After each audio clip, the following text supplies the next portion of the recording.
Bismillahirrahmanirrahim. Mbështetme tek Allahu dhe i lutemi atij që të na mbrojë prej çdo të keqe. Të na mbrojë prej cytjes shejtanit mahum, por edhe prej cytjes së veprave tona të këqija. Filloj me emrin e Allahut, falës, mëshirosi, madhësinë e këtij jetë, edhe në jetën tjetër në ahiret. Zoti ju bekov gjithë. Inshallah të ne pranoj këtë ditë agjerimi, lutëm që të ne pranoj inshallah, po një kohësisht edhe ditët e tjera që do të vinë. Kështë ju premtuam që do flasim për gjitha kategoritë mundësisht, edhe për fëmijë, edhe për ato që janë moshë mesatare, edhe për moshën e vjetër, edhe për gratë, edhe për nanat, edhe për vajzat. Inshallah do flasim çdo natë nga një hadith për gjithë këtë. Sonde, mëna me kishin për djemë të ri, besoj se nuk e kanë haru, edhe t'ja tregoni edhe atyre tjere, që të fitoni shpërblimin. Se nëse ata hecin dhe prinsin nëse saj që ju i drejtori i mësoni, do të keni shpërblim. Sonde, për një gru e cila do të hyjë në xhenet. Por kur themi gru, kemi të bëjmë me atë që është e martume. Nuk ka nësi kanë fëmijë apo s'kanë fëmijë. Dhe çfarë i dohet asaj që të hyjë në xhenet? Vallai, t'ju tregoni bashkëshortëve t'juja, nonave t'juja, sepse këto janë mësime të përjetshme.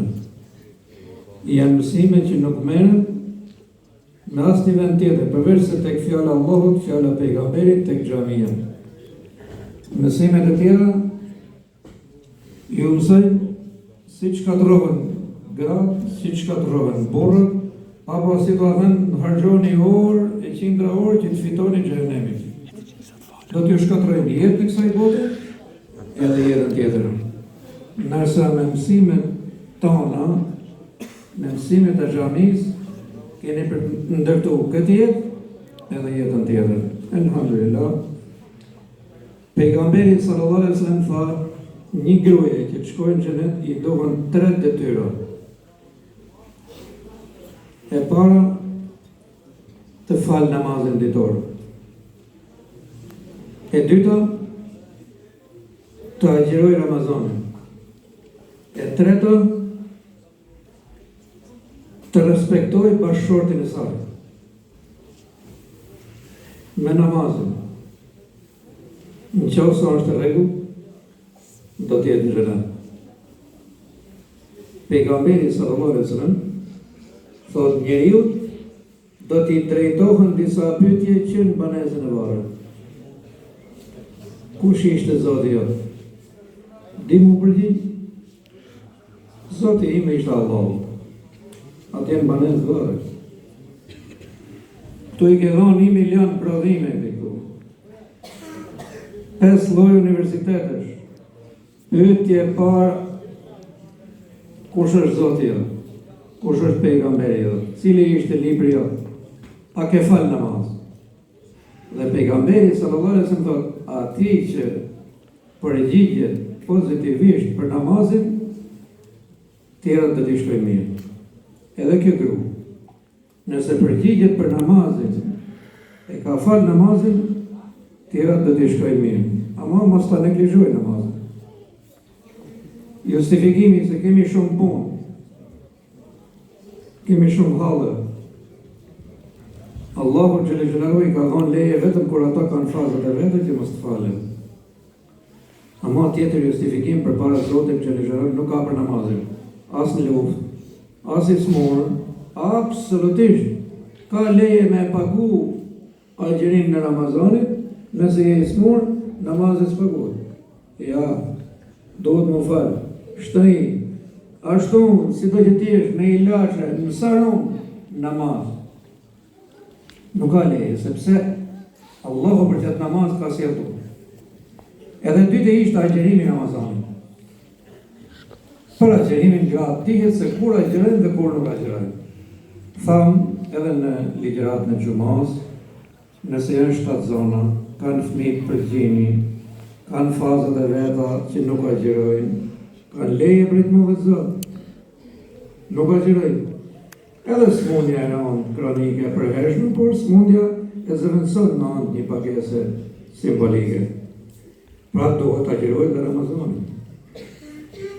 Këto janë detyra, këto janë urdhra të mëdhët Zot. Dhe ne normalisht këto i bëjmë për hir të Allahut, po i bëjmë për vete. Jo se ka nevojë Zoti që ne shërohet. As për namazin ton, as për agjërimin ton. Pejgamberi sallallahu alaihi wasallam tregon një hadith kutsi që është fjalë e Zotit, po që e tregon pejgamberi sallallahu alaihi wasallam thotë: krejt njerëzit dhe xhinët thotë të madhurojnë, nuk shtojnë asnjë gjë tek madhëria e Zotit. Krejt njerëzit, xhinët dhe krijesat e tjera thotë të mshajnë thotë Allahu, të mohojnë, asnjë gjë nuk paksohet ke madhëria e Zotit. Nuk ndikon, sepse ai është prej vetë subhanallah, i lartë madhruar, pa të metan. Edhe e treta për bashkëshorten, pra për gruan ishte ajo e cila respekton burrin e saj. Me fjalën respekton pejgamberi sallallahu alaihi wasallam ka nënkuptuar gjithçka. Mos me kundërshtu burrin e saj. Mos me pas gruaja vetëm i fjalë e gruaja burri i fjalë. Mos me shpërdoru pasurinë e tij të familjes. Mos me futë me nxjerr njerëz pa lejen e burrit, pa diturinë e burrit, pa e pas miratu burrit, mos me futë me nxjerr njerëz për sa shtëpie. Pra si do të them, burri largohet, hik për punë, ti je i sigurt me 100% që atje s'ka eri. Grohime nuk pranon njëri ke shtëpia atë sepse e kam autorizuar. Për Zotin tregon ai që Allahu më shëroi. Ai që ka qenë bashkëshorte e pejgamberit sallallahu alaihi wasallam. Ka pa ëndër i not. Një gru duke ecë në xhenet. Edhe të nesërmen shohet edhe e njofti në ëndër. E kërkoi ka i fshati ku bën ëndër atin, shkoi e selam. Ka marrë thot që të rejnë disa ditë këto. Pse i thot? Nuk e di se çfarë dhënim është bajnë. Çfarë punë është bën se të kam mbrëm thot kam pa duke ecë në për xhenet. O si gjojnë. Fal namaz. Agjëroj Ramazan. Dhe nuk hyn shtëpinë time, nuk del shtëpinë time, thot vetëm edhe që më ka autorizuar bashkëshorti im. Edhe unë thot nuk lëviz nga shtëpia pa lejen e bashkëshortit tim. Ja këta bëj. Ato i bëjmë edhe ne, thot. Vallai thot ti këto punë bëj, nuk bëj, as nuk shtoj mbi këta, as nuk paksoj. Edhe pra, nëse ruan deri në asaj shtëpie, pasurinë e asaj shtëpie, ose më e thon marr shqip, e konsiderohet tamam si e vetë. Ose e konsiderohet sikur se ka burrin hiç. Edhe kujdeset në mënyrë perfekte. A ka që mund të arrijë këtë punë? Kjo është detyra e gruas. Burrat kanë të lashët mëdha. Inshallah do flasim në tjetër. Po burrat kanë shumë probleme. Kurse gratë me këto 3 pika. Ama e kundërshtove burrin, fike veten për të njohën e për ahiret. Sepse do të ndash, do shkatërrohesh. Afërsisht ne kemi thonë këtu që 10 fjalë burri, 1 gruaja. Se nuk ja qellon. Pra në 50 milion gra një mund ta qelloj, që mund ta korrigjoj burrin e saj, sepse Zoti kështu e ka dhënë atë pushtetin. Kështu e ka ndërtuar vetë Allahu xhallahu.